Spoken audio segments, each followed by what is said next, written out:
and you can just hear the barrage of gunfire. We at one point, and then while we're pinned down, I called my captain in Seguin, and I don't know what time of the morning it was. There's probably 2 or 3, and I told him, I said, Pacheco, wake up. He did. I said, put your feet on the floor, sit up and listen to me. I said, we're under fire. And he said, what?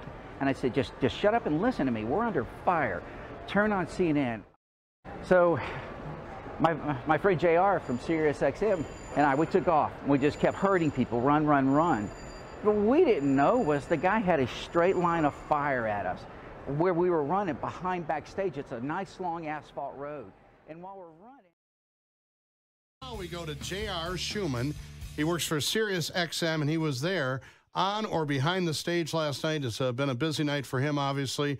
JR, thank you very much for hanging out. We appreciate it. Can you please give us kind of a sense of what it was like to be there at the time, how long it took to realize that there was a shooting underway and the immediate aftermath? Good morning, guys. Yeah, it was, we were backstage in an area back kind of behind the stage around the tour buses. And Jason Aldean was on stage nearing the end of his performance. And we heard what sounded like firecrackers. It got everyone's attention. We all, in fact, a buddy of mine standing in front of me says that sounded like gunfire. And a few minutes, within seconds, next thing you know, there's actually bullets hitting the ground at our feet. We started yelling at everybody, get between the tour buses. I jumped behind an equipment trailer. It was loud. It was it was fast. It was just. I mean, just one after another, just bursts of gunfire. It sounded like it was coming from every direction. It was disorienting, and it seemed to go on forever. JR, now you guys had the you could get behind tour buses or in between tour buses, you just said, but what about as you look out into the crowd? I know that you've got a big area. There's probably a major wide open area. Probably the only thing out there for any kind of cover would be the mixing board, I would imagine. At that point, how were people getting in or getting out of the venue? Well, no one really knew where it was coming from. It wasn't right away that people either A, knew it was gunfire, or B, they had any idea that it was coming from above. There was a lot of duck and cover, and then it was once word spread and people realized what was really happening. It was just try to get away. Law enforcement responded right away.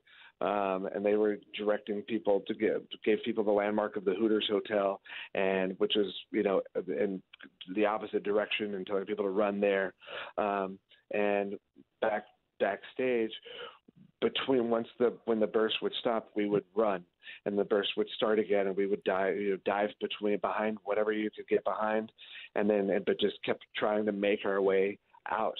And once I got out from around backstage and out into the street, headed toward with the people, it was the most horrific, terrifying, war zone-like thing I've ever seen in my life. But I will say this: the people that were there, the non-injured people, were doing the best to get the injured people the help they needed and to get people out. People were hiding behind trees, under cars, anywhere they could get, they could take shelter and try to get away from whatever it was.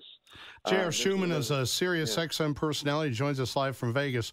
Explain to us again your thought process on leaving what appeared to be a pretty good place to be between the tour buses backstage, talking about, if you're just joining us, 50-plus dead, 200 wounded, a spree shooting, the gunman's dead, he's a 64-year-old guy.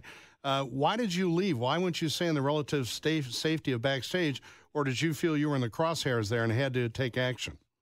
We felt we didn't know if this was somebody on the ground that was walking around with a machine gun shooting at people. We didn't know if they were in the venue. We didn't know where it was coming from. And in the moments where the breaks in the gunfire, we had the fight or flight sense, I guess. And Did you have any armed security backstage? I imagine there must have been armed security backstage. I don't know. I would imagine there probably. I know there was a lot of security. I don't know about armed. I don't know the answer to that. Yeah. Yeah, I gotta imagine. You're there. You guys are wrapping up a 3-day music festival. It's been a great event, and man, at that point, what do you do? What do you think? Yeah, I mean, I don't know. I think what you brought up though is something you have to. You always got to look for the good when something like this happens, and you brought it up. With the people that were there that were okay, they automatically go into helping the others, and I think that's one thing we've got to keep in mind this morning. I can tell you, people were. I mean, the injured were people. I mean, the non-injured. I saw people being wheeled down the road and toward the ambulances where they had the ambulances staged in wheelbarrows. I saw people being loaded in the backs of pickup trucks being driven.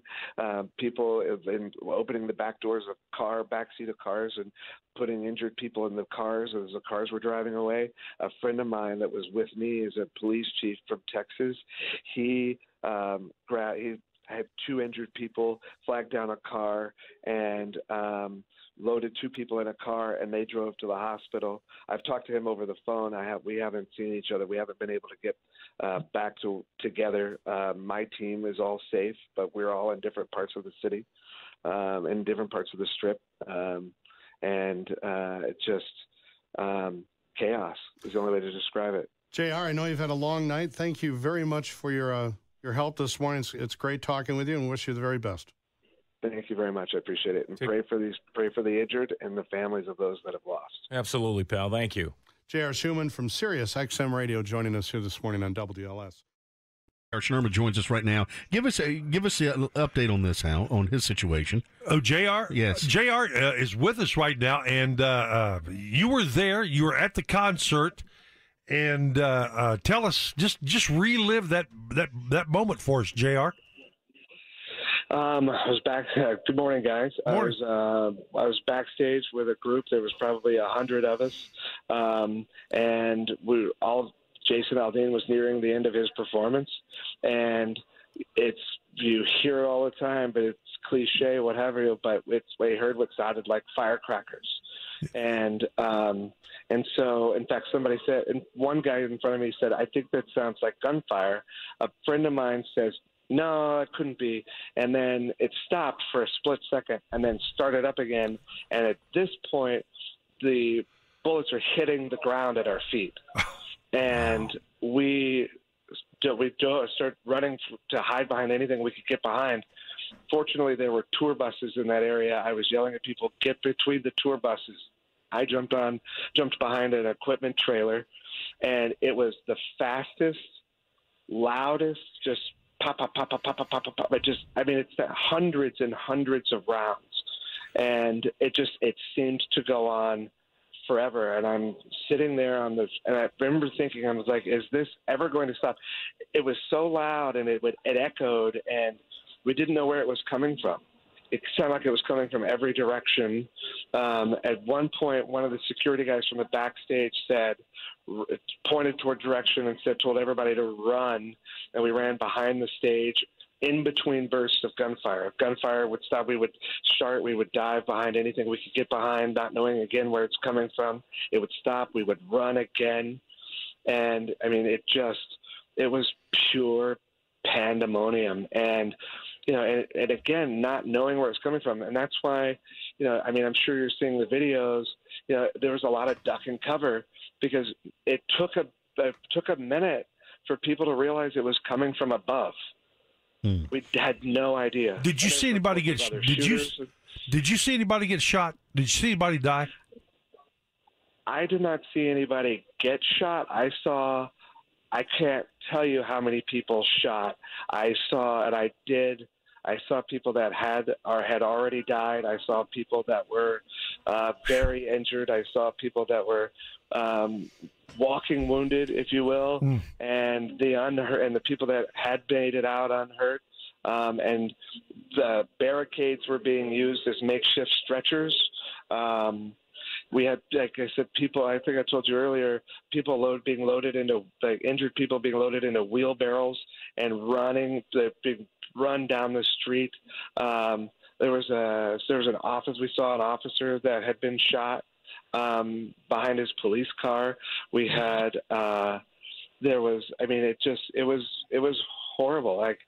About shortly thereafter, I'd heard a report. They said, 2 people had died, and I knew that was going to be. And then they said 20, and I knew that number was going to change. It was the most horrific thing I've ever seen it was a war zone.